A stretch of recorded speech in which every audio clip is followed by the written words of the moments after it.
Кекуле бензолдың құрылымдық формуласын дара және қос байланыстармен кезектесе байланысқан көміртек атомынан тұратынын сақина түрінде көрсетті.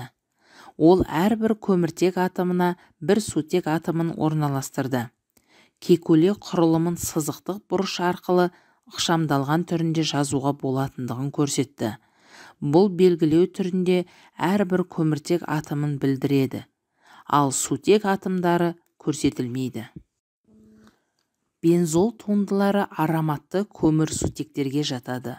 Олар бір немесе бірнеше сутек атомдары алкил топтарымен алмастырылған бір бензол сақинасынан тұрады.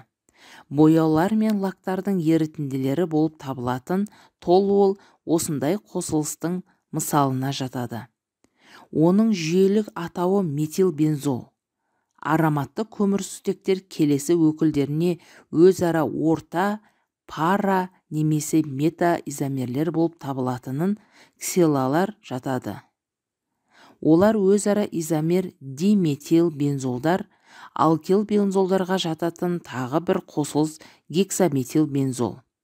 Бұл жағдайда бензолдарға барлық сутегі атомдары мен метил топтарымен алмастырылған.